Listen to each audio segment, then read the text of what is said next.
Okay dear student, तो अपन chapter को अब थोड़ा सा आगे बढ़ाते हैं। कूलम्स लॉ के बाद अब अपन को क्या पढ़ना है नेक्स्ट, इलेक्ट्रिक फील्ड। तो इलेक्ट्रिक फील्ड क्या है थोड़ा सा इसको जानते हैं, फिर इसकी प्रॉपर्टीज पढ़ेंगे फील्ड लाइन की, और आगे इलेक्ट्रिक फील्ड इंटेंसिटी वगैरह ये टॉपिक रहेंगे अपने। ओके, तो इलेक्ट्रिक फील्ड क्या है समझने की कोशिश करते हैं। सपोज यार बेटा मेरे पास कोई चार्ज है, यहाँ पर एक Q, कैपिटल Q चार्ज है, ठीक है। अगर मैं इसके पास में एक दूसरा चार्ज स्मॉल q रखता हूँ तो ये पॉजिटिव है और ये भी पॉजिटिव है, तो डेफिनेटली क्या करेगा, इसको रिपेल करेगा, तो इस पर ऐसे फोर्स लगाएगा आगे की तरफ, ठीक। अच्छा, माइनस q चार्ज रखूँ अगर मैं यहाँ पर, तो ये इसको क्या करेगा, अट्रैक्ट करेगा अपनी तरफ, पॉजिटिव पॉजिटिव को रिपेल करेगा और पॉजिटिव नेगेटिव को क्या करेगा, अट्रैक्ट करेगा।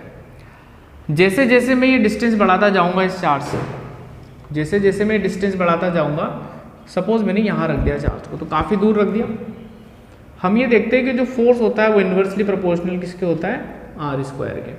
तो जैसे जैसे मैं इस चार्ज से इसकी दूरी बढ़ाता जाऊंगा, इस पे लगने वाली फोर्स क्या होती चली जाएगी, कम होती चली जाएगी। और अगर मैं दूरी बहुत ज़्यादा बढ़ा दूं तो फिर इस चार्ज का इस पर इन्फ्लुएंस ही खत्म हो जाएगा, या हम बोलते हैं कि जो फोर्स लगाएगा ऑलमोस्ट कितनी लगाएगा, 0। इसका मतलब क्या हुआ, इस चार्ज से, इसको हम बोलेंगे आज के बाद सोर्स चार्ज। अगर इस सोर्स चार्ज से मैं किसी दूसरे चार्ज को बहुत लॉन्ग डिस्टेंस पे ले जाता हूं, तो मैं ये देखता हूं कि उस पर फोर्स लगना ऑलमोस्ट क्या हो जाता है, बंद हो जाता है, या ऑलमोस्ट 0 हो जाता है। तो एक चीज तो समझ में आ गई कि हम बहुत ज्यादा दूर चार्ज को नहीं ले जा सकते। दूसरी बात, अब इलेक्ट्रिक फील्ड को कैसे एक्सप्लेन करें समझना। जैसे ये चार्ज अपने पास Q, तो इस चार्ज ने अपने आसपास एक रीजन क्रिएट किया हुआ है, ठीक है। और इस रीजन में अगर मैं कोई दूसरा चार्ज रखता हूं, चाहे पॉजिटिव हो या नेगेटिव हो, तो इस रीजन के अंदर मैं अगर दूसरे चार्ज को रखता हूं तो ये इस पर क्या लगाएगा, फोर्स ऑफ अट्रैक्शन या रिपल्शन।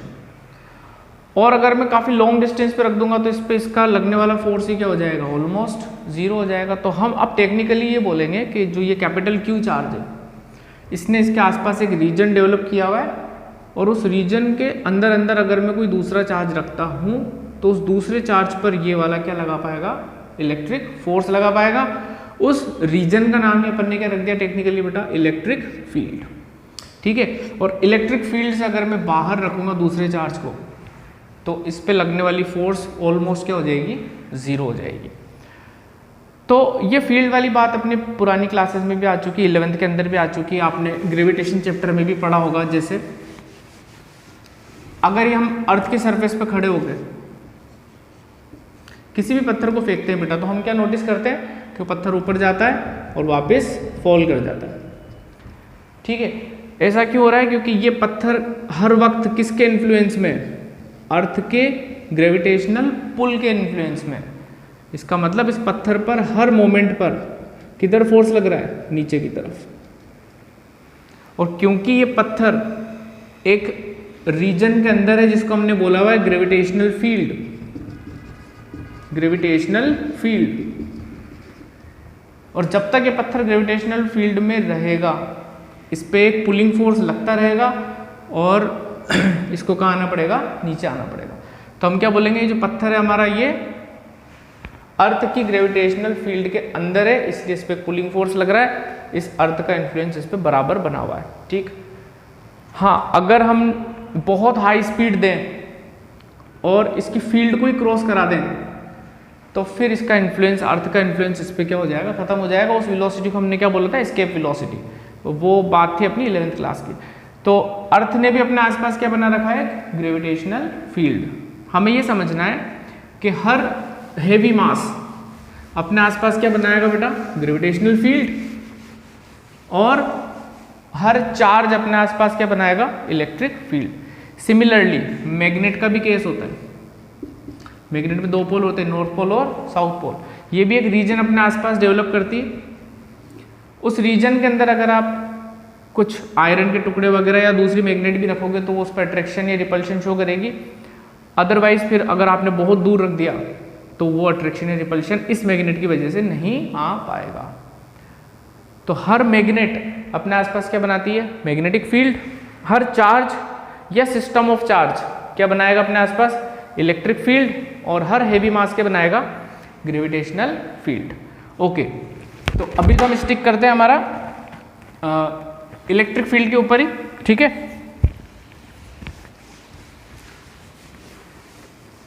अब इलेक्ट्रिक फील्ड को पिक्चर की फॉर्म में दिखाना है अपन को, ठीक है। तो इलेक्ट्रिक फील्ड को पिक्चर की फॉर्म में दिखाने के लिए हम कुछ इमेजिनरी लाइंस या कर्व्स का इस्तेमाल करेंगे, जिनको हमने क्या नाम दिया हुआ है? इलेक्ट्रिक फील्ड लाइंस, ठीक है। Electric field lines. Electric field lines क्या होंगी बच्चों? ये होंगी कुछ इमेजिनरी लाइंस या कर्व्स जो किसको रिप्रेजेंट करेंगी? इलेक्ट्रिक फील्ड को। ये कॉन्सेप्ट किसने दिया था सबसे पहले? तो साइंटिस्ट था माइकल फेराडे। उसने एक कॉन्सेप्ट दिया था इलेक्ट्रिक फील्ड का। तो इलेक्ट्रिक फील्ड किसको बताएगी? इलेक्ट्रिक फील्ड लाइन किसको बताएगी? इलेक्ट्रिक फील्ड को। ध्यान से सुनना, फील्ड लाइंस कैसी होंगी? फील्ड लाइंस होंगी इमेजिनरी। फील्ड लाइंस तो इमेजिनरी है, लेकिन फील्ड कैसी है? रियल। बहुत इंपॉर्टेंट लाइन है, जरा ध्यान से सुनना वापस। फील्ड लाइंस कैसी हैं? इमेजिनरी, बट फील्ड कैसी है? रियल। कॉन्सेप्ट किसने दिया था? माइकल फेराडे ने। ओके, अब किस तरीके से हमें फील्ड लाइंस बनानी है अलग अलग चार्जेस के लिए, वो देख लेते हैं जरा। फिर फील्ड लाइंस की प्रॉपर्टीज पे बात करेंगे। इलेक्ट्रिक फील्ड लाइंस को लाइंस ऑफ फोर्स भी कहा जाता है बेटा, तो इस शब्द का भी अपन ध्यान रखेंगे। Electric field lines are also known as lines of force. Okay, किस तरीके से बनानी है हमें इलेक्ट्रिक फील्ड लाइन समझ लेते हैं। सबसे पहले अगर हमारे पास एक पॉजिटिव चार्ज है, isolated positive charge, isolated positive charge, single मतलब एक चार्ज है, अकेला पॉजिटिव है और इसके आजू बाजू में कोई दूसरा चार्ज प्रेजेंट नहीं है, तो फिर इससे किस तरीके की इलेक्ट्रिक फील्ड बनेगी? तो बेटा इससे इलेक्ट्रिक फील्ड बनाएंगे हम ऐसे, एरोज बनाएंगे और ये एरोज बाहर की तरफ जाते हुए हमें बनाने, लाइक दिस। तो पॉजिटिव चार्ज से एरोज हम बनाएंगे किधर? बाहर की तरफ जाते हुए। कहाँ तक जाएंगे ये एरोज? तो हम ऐसे बोलेंगे कि ये एरोज जाएंगे कहाँ तक? इन्फिनिटी तक, ऐसे, ठीक। अच्छा, नेगेटिव चार्ज अगर होगा हमारे पास, सिंगल नेगेटिव चार्ज, आइसोलेटेड, आसपास और कोई भी नहीं है, सिंगल चार्ज है, आइसोलेटेड चार्ज है, नेगेटिव है, तो इसकी वजह से किस तरीके से फील्ड लाइन बनानी है अपन को? तो वापस से एरोज बनेंगे। अब की बारी एरोज कहाँ से आ रहे हैं बेटा? इन्फिनिटी से आ रहे हैं। और किधर आ रहे हैं? चार्ज की तरफ आ रहे हैं, ठीक है। तो सिंगल पॉजिटिव चार्ज के लिए एरोज बाहर की तरफ यहां से स्टार्ट करेंगे और कहां तक जाएंगे? इन्फिनिटी तक। नेगेटिव चार्ज के लिए इन्फिनिटी से आते हुए हमें दिखाने चार्ज की तरफ, ठीक है। तो ये सिंगल आइसोलेटेड पॉजिटिव और ये नेगेटिव चार्ज। अब ऐसा क्यों बनाया? तो उसके पीछे का एक छोटा सा लॉजिक है कि हम यहाँ पर अगर एक बहुत मामूली सा, ध्यान से सुनना, बहुत ही मामूली सा टेस्ट चार्ज रखें। अभी टेस्ट चार्ज क्या होता है? टेस्ट चार्ज होता है बेटा बहुत मामूली सा, very small positive charge.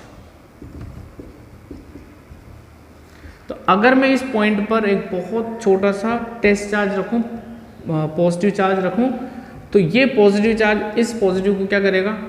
Repel करेगा। तो ऑफ कोर्स फोर्स की डायरेक्शन किधर आएगी? इस तरफ। इसलिए मैंने इलेक्ट्रिक फील्ड लाइन कैसी बनाई हुई है? बाहर जाती हुई। सोचो आप कि अगर मैं इस टेस्ट चार्ज को यहाँ रखता तो ये नेगेटिव चार्ज इस पर क्या लगा था? Force of attraction. तो फोर्स किधर आती? इस तरफ। तो एक्चुअल में पॉजिटिव चार्ज अगर हम यहाँ रख के देखें बहुत छोटा सा, जिसको हमने टेक्निकल नाम दिया हुआ है क्या? Test charge. तो उस टेस्ट चार्ज पर फोर्स किधर लगेगी? अगर ये पॉजिटिव है तो पॉजिटिव की वजह से इधर, और अगर ये नेगेटिव है तो इस पर किधर फोर्स लगेगी? इसकी तरफ आती है, ठीक है। इसीलिए अपन ने इन इलेक्ट्रिक फील्ड लाइंस को इस तरीके से रिप्रेजेंट किया हुआ है, पॉजिटिव के लिए बाहर जाती हुई, नेगेटिव के लिए अंदर आती हुई। ओके, इतना लिख लीजिए पहले आप।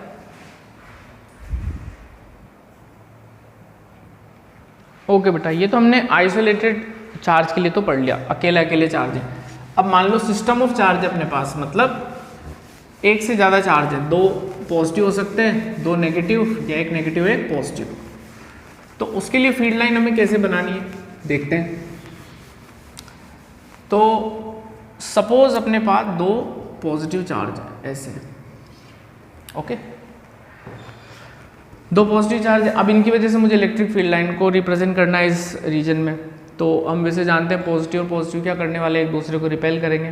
तो अगर ये अकेला चार्ज होता बेटा, सोचना, तो ये फील्ड लाइन आपकी ऐसे जाती, लेकिन क्या होगा, ये पॉजिटिव के आ जाने की वजह से इसकी भी फील्ड लाइन ऐसे जाएगी। तो दोनों फील्ड लाइन जब इंटरेक्ट करेगी तो हम ये जानते हैं पॉजिटिव पॉजिटिव क्या करते हैं, रिपेल करते हैं एक दूसरे को। तो क्या होगा बेटा, इस तरीके से स्ट्रेट लाइन वाला रास्ता तो ये फॉलो नहीं करेगी। ये फील्ड लाइन यहाँ से जब चलेगी और एक फील्ड लाइन यहाँ से चलेगी, तो ये इस तरीके से बेंड कर जाएंगे, क्योंकि पॉजिटिव पॉजिटिव में रिपल्शन होता है। तो फील्ड लाइंस को भी हमें इस तरीके से बताना है, ठीक है। ये फील्ड लाइन और ये फील्ड लाइन जब इसे पास आने की कोशिश करेगी तो क्या होगा, इनके बीच में रिपल्शन होगा और ये फिर एक्सपांड कर जाएगी, ठीक है। ये अपने पास एक लाइन अपन बनाते हैं जिसको हम क्या बोलेंगे, line of symmetry, line of symmetry. इस लाइन से ऊपर वाला पोर्शन और नीचे वाला पोर्शन हमें एक जैसा बनाना है, कुछ कुछ बातों को ध्यान रखना है। तो अगर मैं यहाँ पर ऐसे पैटर्न और बना दूँ तो फिर सिमिलरली मुझे यहाँ पे भी बनाना पड़ेगा। तो दो पॉजिटिव चार्जेस अगर पास पास रखे हुए हैं तो उसका पैटर्न कुछ इस तरीके से बनेगा। इन दोनों के बीच में, ठीक, अगर इनका मैग्नीट्यूड सेम है दोनों चार्जेस का, तो इनके ठीक बीच में एक पॉइंट होगा n, जिसको हम बोलेंगे neutral point. n is neutral point. Neutral point का मतलब क्या होगा कि यहाँ पर अगर आप कोई टेस्ट चार्ज रखोगे ना, तो इस पे नेट फोर्स क्या आएगी, 0, क्योंकि ये वाला इसको इधर रिपेल करेगा और ये वाला इसको इधर रिपेल करेगा, तो दोनों फोर्सेस क्या हो जाएंगी, कैंसिल आउट। तो न्यूट्रल पॉइंट अगर इन दोनों का मैग्नीट्यूड सेम है तो कहाँ पे आएगा, ठीक बीच में आएगा, ओके। और सिमेट्रिक बनानी है हमें, जैसा पैटर्न ऊपर है वैसा ही पैटर्न कैसा रखना है, नीचे रखना है। अच्छा, दो नेगेटिव होगा तो भी पैटर्न तो ऐसा ही बनेगा, बट ये जो एरोज हमने बाहर जाते हुए बना रखे थे, अब ये एरोज किधर आएंगे, अंदर आते हुए, लाइक दिस। तो सेम पैटर्न रहेगा, बट एरोज की डायरेक्शन हमें केयरफुल रहना है, थोड़ा सा अंदर आते हुए बनाने हैं, ऐसा। ये भी नेगेटिव और ये भी नेगेटिव। न्यूट्रल पॉइंट फिर से कहाँ आएगा, बिल्कुल बीच में, अगर इन दोनों का मैग्नीट्यूड सेम है तो, क्योंकि Q0 मैंने यहाँ पे रखा, ये वाला इसको इधर अट्रैक्ट करेगा, ये वाला अपनी तरफ अट्रैक्ट करेगा, फिर से फोर्सेस एक दूसरे को क्या कर देगी, कैंसिल आउट। तो दो पॉजिटिव के लिए हमने देख लिया, दो नेगेटिव के लिए हमने देख लिया किस तरीके से बनने वाली फील्ड लाइन। अब इक्वल एंड अपोजिट चार्ज लेते हैं, एक पॉजिटिव और एक नेगेटिव, उसको कैसे रिप्रेजेंट करना है देखते हैं।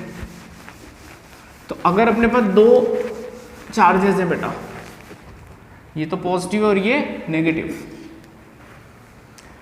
अब इसकी वजह से किस तरीके की फील्ड लाइन बनेगी, देखो। तो ये पॉजिटिव से लाइन चलेगी और जैसे ही नेगेटिव इसको दिखाई देगा तो ये पॉजिटिव नेगेटिव क्या करते हैं, एक दूसरे को अट्रैक्ट करते हैं। तो ये फील्ड लाइन कुछ इस तरीके से बेंड हो जाएगी,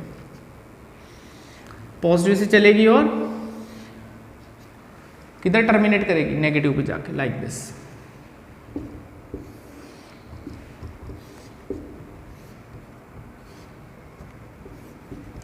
फिर से हमें सिमेट्रिक पैटर्न बनाना है पूरा, पॉजिटिव से निकलता हुआ नेगेटिव पे एंटर करता हुआ।